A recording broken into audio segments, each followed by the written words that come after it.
नमस्कार, राज की बात में आपका स्वागत है। आज हम बात करेंगे महाराष्ट्र के मुख्यमंत्री उद्धव ठाकरे की घोर बेइज्जती की।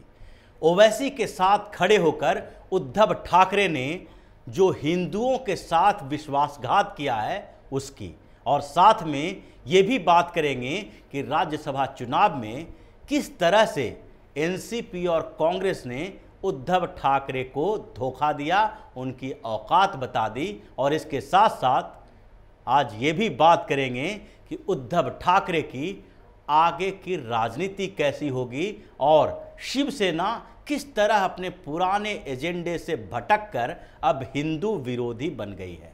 तो शुरुआत करते हैं राज्यसभा चुनाव से। राज्यसभा चुनाव हुआ और सबसे ज़्यादा हंगामेदार हुआ क्योंकि महाराष्ट्र में एक अतिरिक्त प्रत्याशी उतारने के बाद भारतीय जनता पार्टी ने पूरी मोर्चेबंदी कर दी थी और एक एक वोट पर भाजपा की भी और एमवीए की पार्टियों की भी नज़र थी, चाहे एनसीपी हो या फिर कांग्रेस हो या फिर शिवसेना हो। सबकी नज़र एक एक वोट पर अटकी हुई थी क्योंकि वहां पर जीत हार का अंतर 1 या 2 वोट ही होने वाला था। इसलिए राज्यसभा का चुनाव संपन्न हो चुका था और उसके बाद वोटों की गिनती में पेच फंस गया क्योंकि भारतीय जनता पार्टी ने जहां शिवसेना के एक विधायक के वोटिंग पर सवाल उठाया और कांग्रेस के भी एक विधायक के वोटिंग पर सवाल उठा दिया। भाजपा ने जब इन लोगों के वोटिंग पर सवाल उठाया और इनके वोट को इनवैलिड करने की मांग की चुनाव आयोग से, तो दूसरी तरफ शिवसेना और एनसीपी के जो रिटर्निंग ऑफिसर थे उन लोगों ने भी भाजपा के समर्थन देने वाले इंडिपेंडेंट कैंडिडेट रवि राणा के वोट पर सवाल खड़ा कर दिया और गहमा-गहमी का दौर देर रात तक चलती रही। लेकिन आखिरकार शिवसेना के एक विधायक का वोट इनवैलिड हो गया और फिर भारतीय जनता पार्टी ने आखिरकार जो रणनीति बनाई थी उसमें सफल रही और उद्धव ठाकरे की घोर बेइज्जती हुई क्योंकि सब लोग उस चुनाव में डरे हुए थे। एमवीए के एनसीपी भी डरी हुई थी और कांग्रेस भी डरी हुई थी। शिवसेना सिर्फ और सिर्फ अपनी इज्जत बचाने के लिए जूझ रही थी क्योंकि जो वोटिंग पैटर्न है उससे साफ साफ दिखाई पड़ रहा है कि भारतीय जनता पार्टी ने जो अगला प्रत्याशी धनंजय महादिक को खड़ा किया था उसके कारण जो स्थितियां पैदा हुई थी उससे कांग्रेस के खेमे में भी डर लग रहा था कि उनके विधायक भी टूट सकते हैं। तो एनसीपी को भी अपने नेता प्रफुल्ल पटेल को पूरी तरह से स्वीकार करना था। इसलिए कांग्रेस ने 44 के 44 वोट इमरान प्रतापगढ़ी को दिए जबकि 41 वोटों की जरूरत एक राज्यसभा सांसद को जीतने के लिए चाहिए था। अगर कांग्रेस चाहती तो 41 के बदले 42 वोट इमरान प्रतापगढ़ी को देती और 2 जो अतिरिक्त वोट हैं वो शिवसेना के संजय पवार को ट्रांसफर कर देती, लेकिन ऐसा हुआ नहीं। 44 वोट कांग्रेस के इमरान प्रतापगढ़ी को पड़े जबकि दूसरी तरफ एनसीपी भी उतनी ही डरी हुई थी और शरद पवार ने अपने विधायकों को बोल रखा था कि पहले प्रेफरेंस की जो वोटिंग होगी उसमें प्रफुल्ल पटेल को पूरी तरह से सिक्योर किया जाना चाहिए और इसलिए एनसीपी ने भी प्रफुल्ल पटेल को 43 वोट दिए, यानी 2 वोट अतिरिक्त दिए एनसीपी के विधायकों ने प्रफुल्ल पटेल के लिए, जिसका खामियाजा बाद में शिवसेना को भुगतना पड़ा जबकि शिवसेना अपनी इज्जत बचाने में लगी हुई थी। उद्धव ठाकरे अपनी इज्जत बचाने के चक्कर में ऐसी स्थिति में फंस गए थे कि संजय राउत और संजय पवार के बीच ऐसा टक्कर चल रहा था। उद्धव ठाकरे के लाडले संजय राउत की सीट भी फंसती हुई दिखी क्योंकि संजय राउत को 41 वोट मिले जो कि जरूरी था चुनाव जीतने के लिए, जबकि संजय पवार का पेच फंस गया। पहले प्रेफरेंस के वोट में तो संजय पवार का वोट ज़्यादा था धनंजय महादिक की अपेक्षा। संजय पवार को 33 वोट मिले जबकि धनंजय महादिक को 27 वोट मिले। उसमें से 17 वोट भारतीय जनता पार्टी के थे, 1 वोट एमएनएस के थे और सारे 9 वोट जो थे वो सारे वोट इंडिपेंडेंट विधायकों के थे, छोटी पार्टियों के थे। इसलिए धनंजय महादिक के लिए भारतीय जनता पार्टी ने जो पूरी जाल बिछाई थी उसमें वो लगभग ये तय था कि भाजपा धनंजय महादिक को जिता लेगी। इसलिए सेकंड प्रेफरेंस के वोट के लिए जद्दोजहद करनी पड़ी थी सारी पार्टियों की, और शिवसेना उस स्तर पर तैयारी नहीं कर पाई, जिसके कारण लगभग ये तय माना जा रहा है कि धनंजय महादिक को जो सेकंड प्रेफरेंस के वोट मिले हैं उसमें एनसीपी के भी कई नेता शामिल हैं। कई विधायक ने सेकंड प्रेफरेंस का अपना वोट, जो पहला प्रेफरेंस उन्होंने प्रफुल्ल पटेल को लिए दिया था, तो दूसरा प्रेफरेंस उन्होंने धनंजय महादिक के लिए दिया था। इसीलिए सारा मिला जुला कर सेकेंड प्रेफरेंशियल वोट की जब गिनती हुई तो धनंजय महादिक को 41.56 वोट मिले, यानी धनंजय महादिक राज्यसभा का चुनाव जीत गए। अब ये उद्धव ठाकरे के लिए घोर बेइज्जती की बात है, क्योंकि उद्धव ठाकरे ने इस चुनाव के लिए कई समझौते किए और सबसे बड़ा समझौता जो किया वो हिंदुओं के साथ विश्वासघात करके किया। क्योंकि इस चुनाव के लिए शिवसेना ने ओवैसी का समर्थन लेना स्वीकार कर लिया।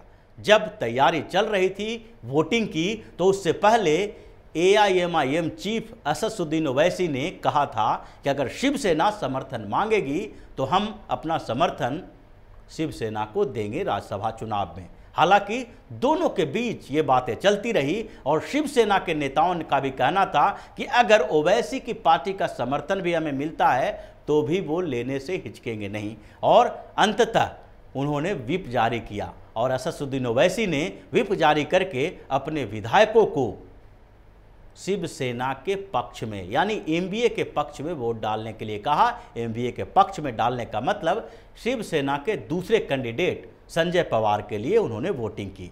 अब ये सारी स्थिति उस समय हो रही है जबकि पूरे देश में नुपुर शर्मा के टिप्पणी के बाद से विवाद खड़ा हो गया है और दिल्ली के जामा मस्जिद के इमाम तक, जो वहाँ पर जामा मस्जिद से निकलने वाले जो जुमे की नमाजी थे, जब इन लोगों ने हंगामा खड़ा किया, नारेबाजी की, तो उस समय इमाम साहब ने ये कहा कि ये हमारे लोग नहीं हैं, ये ओवैसी के लोग हो सकते हैं, ओवैसी के लोग हैं।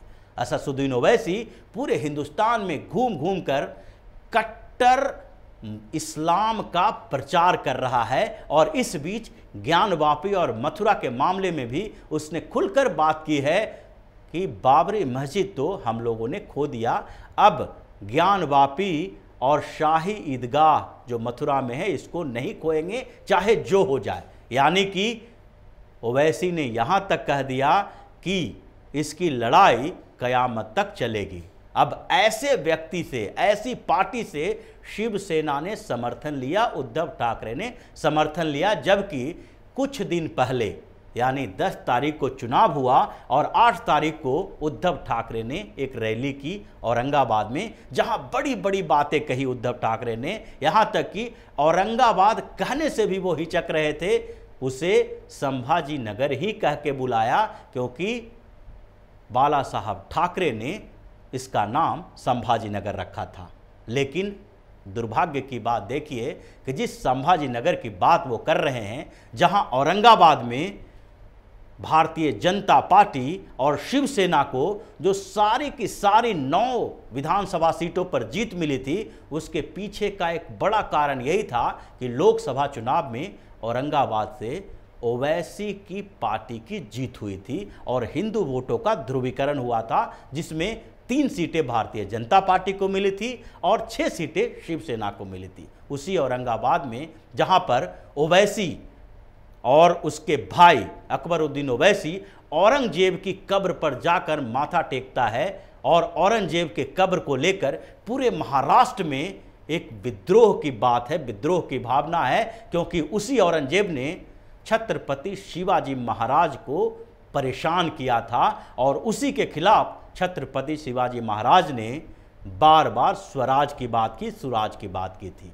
और अब उद्धव ठाकरे उसी ओवैसी के समर्थन से राज्यसभा का एक सीट चाहते थे, जिसने पूरे हिंदुस्तान में हिंदुओं के खिलाफ जिहादी मानसिकता को भड़काया है, जिहादी मानसिकता का समर्थन किया है। और वो ओवैसी से समर्थन लेने के बाद उद्धव ठाकरे हिंदुओं के साथ विश्वासघात किए हैं, उन्होंने हिंदुओं को धोखा दिया है। जिस तरीके से सीएम की कुर्सी के लिए उद्धव ठाकरे ने भारतीय जनता पार्टी को धोखा दिया था, ठीक उसी तरह एक राज्यसभा सीट के लिए उन्होंने महाराष्ट्र के सारे हिंदुओं को धोखा दिया, क्योंकि ओवैसी का समर्थन लेने का मतलब ही हिंदू विरोधी होना है।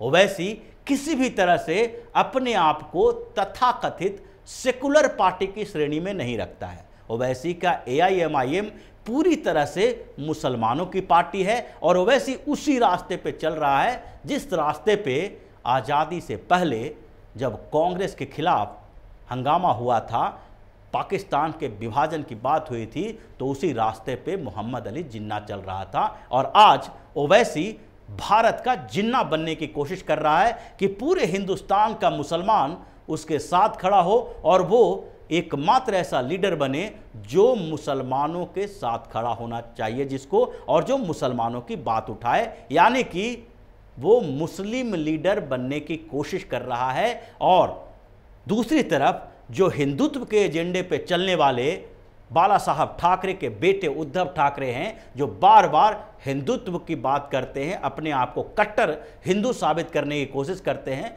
वो दोनों धूर विरोधी हो सकते हैं, क्योंकि यहाँ एक साथ एक बड़ा कट्टर मुसलमान और कट्टर हिंदू एक प्लेटफॉर्म पे नहीं चल सकता। और इस चुनाव ने यह साबित कर दिया कि AIMIM प्रमुख असदुद्दीन ओवैसी भारतीय जनता पार्टी की बी टीम नहीं है, बल्कि सेकुलर पार्टियों की बी टीम है। कांग्रेस, NCP और शिवसेना जैसे जो नए नए सेकुलर बनने की कोशिश की है, उसकी बी टीम है, क्योंकि ओवैसी ने भारतीय जनता पार्टी के खिलाफ महाराष्ट्र में शिवसेना के कैंडिडेट को समर्थन करने की घोषणा की। और वो पूरी तरह से भारत में, हिंदुस्तान में भारतीय जनता पार्टी के खिलाफ जहर उगल रहा है, मुसलमानों को भड़का रहा है। और उस नेता के साथ समर्थन लेकर जो उद्धव ठाकरे हैं, उन्होंने पूरे महाराष्ट्र की जनता और विधानसभा चुनाव में मिले मैंडेट का अपमान किया है, क्योंकि उन्हें जो मैंडेट मिला था, उन्हें जो समर्थन मिला था, वो विधानसभा चुनाव में भारतीय जनता पार्टी और शिवसेना की सरकार बनाने के लिए मिला था। यानी हिंदुत्व की राह पर चलने वाली दो पार्टियों को महाराष्ट्र की जनता ने समर्थन दिया था, जबकि अब शिवसेना और उद्धव ठाकरे ओवैसी जैसे लोगों के साथ मिलकर अपने आप को उस्मान सेना बनाने की कोशिश में लगे हुए हैं। तो ये तो बड़ा मामला सामने आया है इस राज्यसभा चुनाव से। लेकिन इसके बाद अब उद्धव ठाकरे की मुश्किलें दोनों तरफ से बढ़ने वाली है। एक तरफ तो उद्धव ठाकरे को ये स्पष्ट हो गया है, साफ हो गया है कि जब भी मौका मिलेगा NCP और कांग्रेस अपनी अपनी राह पे चल जाएगी।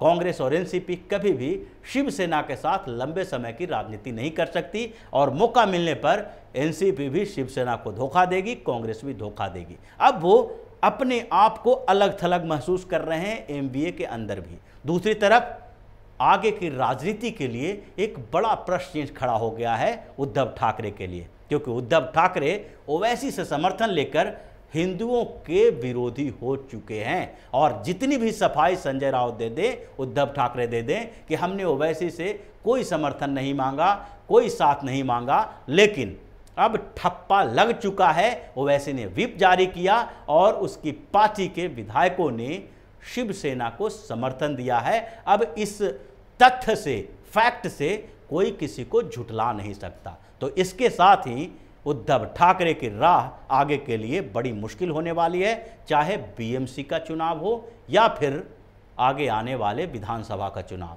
हर समय ओवैसी के समर्थन के बाद अब शिवसेना के हर विधायक, हर कारपोरेटर को क्षेत्र में जाने के लिए सोचना पड़ेगा, जब उनसे सवाल पूछा जाएगा कि आप खड़े किसके लिए हैं, शिवसेना के साथ हैं, शिवसेना के टिकट पर खड़े हैं, या फिर कांग्रेस, शिवसेना और एनसीपी के सेकुलर एजेंडे पर खड़े हैं, या फिर ओवैसी जैसे लोगों के समर्थन लेने वाले शिवसेना के टिकट पर खड़े हैं। अब इन लोगों के पास कहने के लिए, जवाब देने के लिए कोई शब्द नहीं होगा। इसलिए उद्धव ठाकरे का सबसे बुरा दौर इस राज्यसभा चुनाव के बाद शुरू होने वाला है। तो इसी तरह की खबरों के साथ फिर से हाजिर होंगे। तब तक के लिए बने रहिए हमारे साथ और देते रहिए हमें सहयोग, ताकि इसी तरह की खबर हम आपके लिए लाते रहें। धन्यवाद।